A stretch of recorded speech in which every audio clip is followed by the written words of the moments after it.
अमेरिकेने भारताच्या tanker जहाजावरती attack केला। याचं कारण होतं की अमेरिका म्हणत होते की हा जहाज आमच्या नियमांचं उल्लंघन करतोय, म्हणून त्यांनी आपल्या जहाजावरती अटॅक केला। आणि हालाकी तो जहाज समुद्रामध्ये स्थिर एका जागेवरती उभा होता।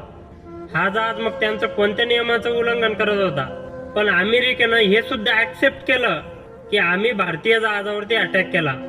आणि फक्त एकाच जहाजावरती अटॅक नाही केला, तर काल सुद्धा एका जहाजावरती अटॅक केला। म्हणजे असे 2 जहाज अमेरिकेने फोडले, त्यामध्ये 3 भारतीय मिसिंग आहे। याला जबाबदार कोण आहेत? आणि भारत याचा विरोध देखील करू शकत नाही। पाठीमागे 8 दिवसापूर्वी अमेरिकेमध्ये भारतीयांच्या विरोधामध्ये आपल्या भारताचा तिरंगा फाडण्यात आला।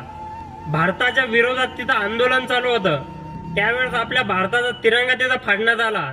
त्यावेळेस सुद्धा आपण काही बोललो नाही। 3 महिन्यापूर्वी इराणचे काही लोक भारतामध्ये गेस्ट म्हणून आले होते। ते परत जाता वेळेस श्रीलंका जवळ अमेरिकेने त्यांच्यावरती परत अटॅक केला आणि त्यामध्ये 87 इराणी मृत्यू पावले होते। त्यावेळेस सुद्धा आपण एक शब्दही त्यांच्यावरती काढला नाही आणि अमेरिकेचा अजिबात आपण विरोध केला नाही। हा खूप नालायक देश आहे, दलिंदर देश आहे आणि आपण त्याला म्हणतो भारताचा चांगला मित्रपणा आहे। अशा प्रकारचा चांगला मित्रपणा आहे का आपला? कारण काय असेल? कारण आपण विरोध देखील करू शकत नाही अमेरिकेचा। त्या इराणला सुद्धा मानावं लागेल।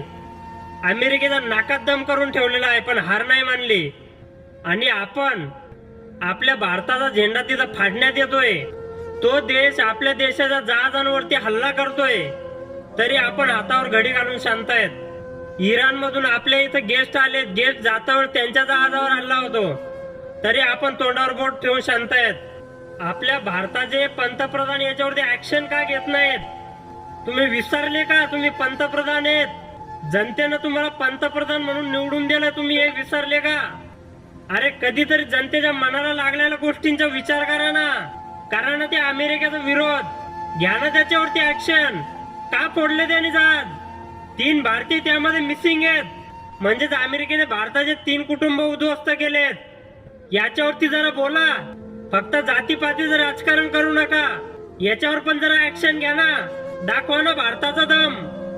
अरे जरा लाजा वाटू द्या रे, कुठं नेऊन ठेवला भारत। वंदे वंदे मातरम, वंदे वंदे।